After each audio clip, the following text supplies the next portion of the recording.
তোমরা বুঝতেই পেরেছো আমি কিসের ভিডিও করছি, যে কিসের ব্লগ করছি। অ্যাকচুয়ালি আমরা হঠাৎ করে প্ল্যান হলো যে কোলাঘাট যাবো। আমি কোলাঘাট এর আগেও গেছি, বাট কোলাঘাটে পৌঁছে যাই, কোলাঘাটের উপর দিয়ে অনেক জায়গায় গেছি, বাট ফার্স্টে কোলাঘাট আমারও যাওয়া হচ্ছে। অ্যান্ড প্ল্যান হয়েছে আমরা বাইকে করেই যাবো। আমরা দুজনেই বেরিয়ে পড়লাম হঠাৎ করে। হ্যাঁ হ্যাঁ, তো কখনো এইভাবে মানে বাইকে করে যাওয়া হয়নি, তো বাইকে করে প্রথমবার কোলাঘাট যাচ্ছি। এই মুহূর্তে আমরা যে মা ফ্লাইওভার, যেটাকে পলমা ফ্লাইওভার নামেও পরিচিত, ঠিক আছে। দেখতেই পাচ্ছ পাশে আইটিসি রয়্যাল বেঙ্গল। তো চলো পুরো ট্রিপটা তোমাদেরকে দেখাবো, শেয়ার করবো। আমরা এই মুহূর্তে ইএম বাইপাসের উপর দিয়ে আছি, আমরা দ্বিতীয় হুগলি সেতু ধরে পার হবো, যে কোলাঘাট পৌঁছাবো। তো চলো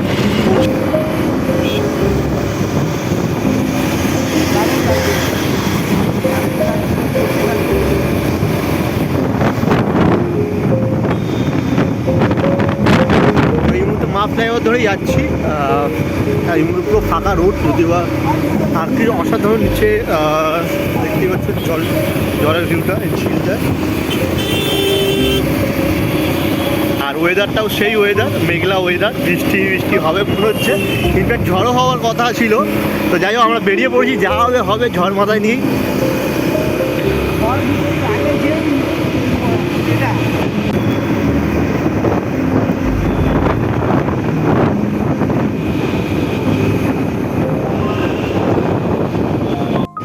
দেখতেই পাচ্ছ আমরা এই মুহূর্তে রবীন্দ্রনাথ থেকে ফ্লাইওভারে রয়েছি।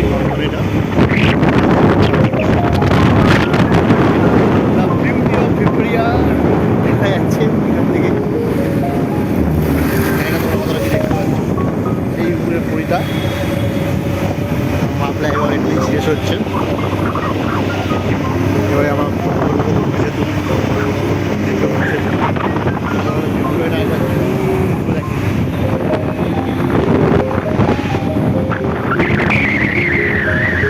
আমরা ক্রস করে গেছি মা ফ্লাইওভার। এই মুহূর্তে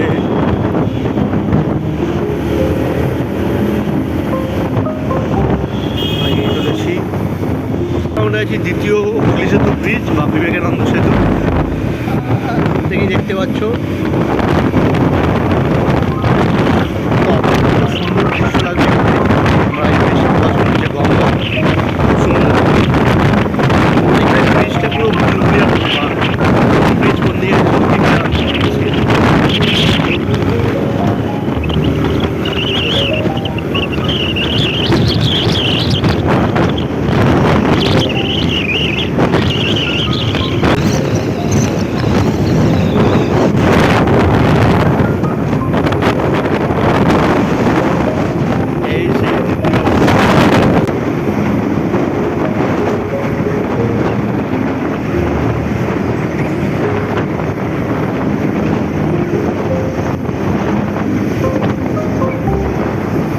নিচে গঙ্গা, আশা করি দেখা পাচ্ছি না। এদিকে দূরে হাওড়া ব্রিজও দেখা যাচ্ছে, ক্যামেরায় কতটা আসতে জানি না, যদিও মাঝে ব্যারিকেড দেওয়া আছে, আশা করি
ফাইনালি প্রায় কোমর ধরে গেছে। আর কি বলবো, এখানে বিশাল গরম, মানে যেটা আমাদের কলকাতা শহরে ছিল না, এখানে প্রায় কিছুটা মানে 10-15 কিলোমিটার আগে থেকেই আচ্ছা একটা গরম, তখনই থেকে গরম। এই দেখো এবার আমার বন্ধু ওর বাইকে করে এসেছি আজকে, ওই বললো বলে হঠাৎ প্ল্যানটা হলো, মানে আমার চুপচাপ আমি ছিলাম, হঠাৎ মনে হলো ফার্স্ট টাইম আমি বাইক ব্লগ করছি ওর বাইকেই। আমরা এই ফার্স্ট টাইম হঠাৎ করে প্ল্যান হলো না, চলো কোলাঘাট যাব, দুজনে পাড়ায় বসে বোর হচ্ছিলাম, কি করব, চলো ঘুরে আসি। দুজনেরই অফিস আজকে অফ, ছুটিতে আমরা ভাবলাম না একটু আমাদের আরও একটা প্ল্যান হয়েছে আস্তে আস্তে, যেটা তোমাদেরকে বলা হয়নি। আমরা প্ল্যান করছি এখান থেকে দীঘা অথবা মন্দারমণি, যেটা ভাবি চলে যাবো, কারণ সামনে এখান থেকে দীঘা বা মন্দারমণি ঘুরলেই সামনে। বাট এটা যদি যায়, এটা আমার পরের ব্লগে দেখতে হবে, পার্ট 2 দেবো। বাট ফার্স্ট ব্লগে মানে ফার্স্ট টাইম বাইক ব্লগে আমার কোলাঘাট, কলকাতা টু কোলাঘাট পুরোটাই দেখো। ব্রিজের সামনে এখানে যদি তোমরা আসো কোনোদিন ছুটি টাইমে, একটা জিনিস বলবো, এখানে হোটেল আছে আশেপাশে, তোমাদের দুপুরে লাঞ্চ করা, সকালে ব্রেকফাস্ট এবং স্টেও করতে হবে, স্টে করাও আছে। এখানে অনেকেই আসে, অনেক এখানে প্রচুর অপশান আছে, আপনারা আসুন, দেখুন, ব্লগ করুন, মজা করুন, ঘুরুন, এনজয় করুন। হ্যাঁ, কেউ কিন্তু মানে ড্রিঙ্কস করে গাড়ি চালাবেন না, এটা আপনাদের কাছে আমাদের অনুরোধ রয়েছে। এটা আমিও বলবো যে যারাই বন্ধুরা বাইকে আসছো বা প্রাইভেট কারে আসছো, তো প্লিজ ড্রিঙ্ক করা, কারণ রোড হাইওয়ে তো ঠিকই, বাট প্রচণ্ড স্পিড গাড়ি চলে, মানে আমাদের গাড়ির হয়তো 125 মানে সিসি কম, বাট আরও বড় সিসি ইঞ্জিনগুলো এত স্পিডে যাচ্ছে, পাশ থেকে সামান্য কিছু হলে যে কোনো কিছু হয়ে যেতে পারে। চলো তোমাদের একটা পুরোনো ঠিক আছে।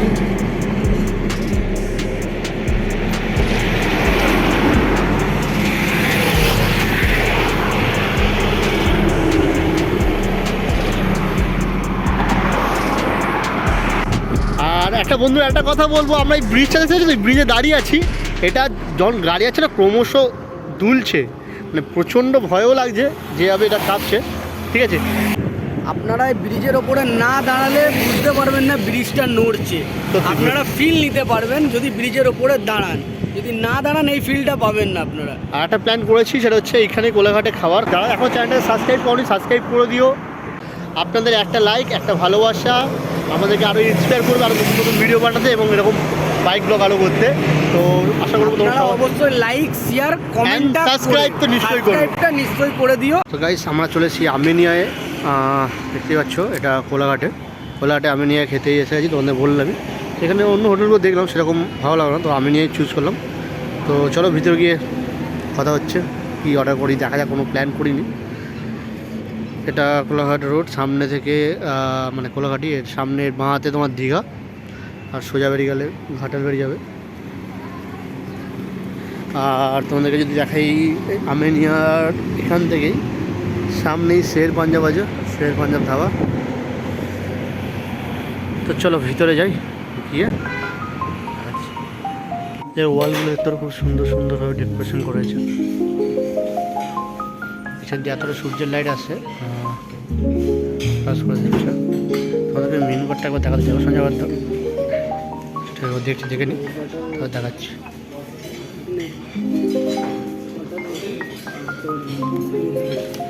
ভেজ সেটটা যেতে আছে, ভেজ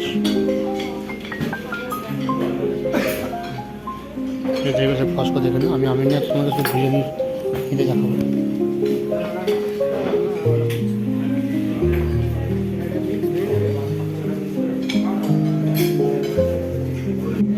গাইস, আমরা ঢুকে গেছি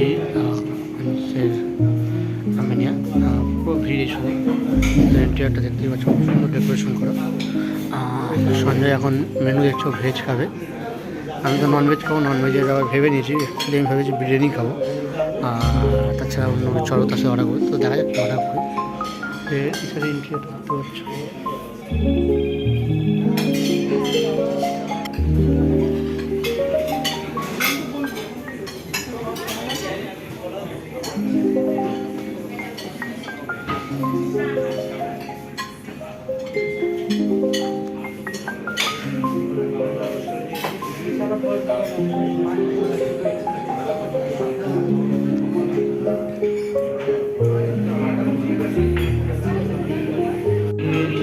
বলি এদের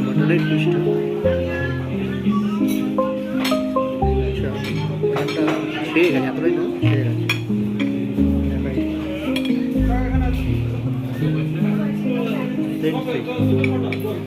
টেস্ট করো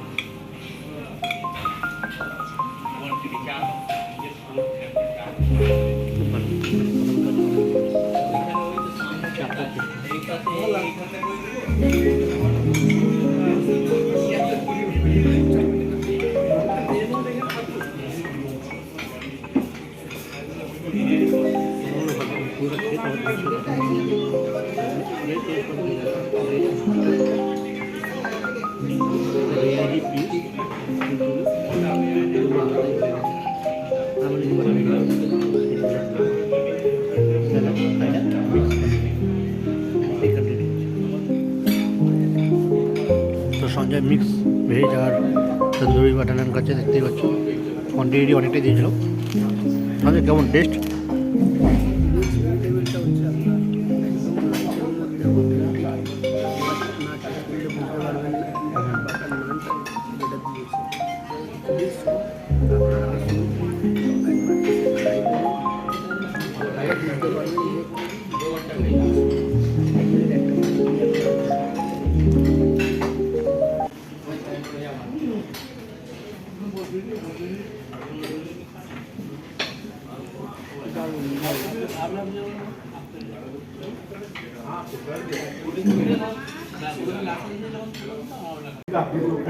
मटन तो पूरा फुले ही है मटन आलू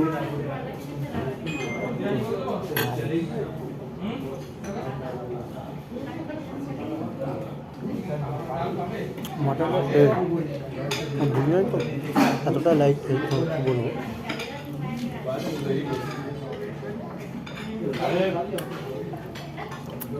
চিকেন চাপ যেটা সেটাও খুব ভালো তো চলো খেতে খেতে কথা না বলে ওটা খেয়ে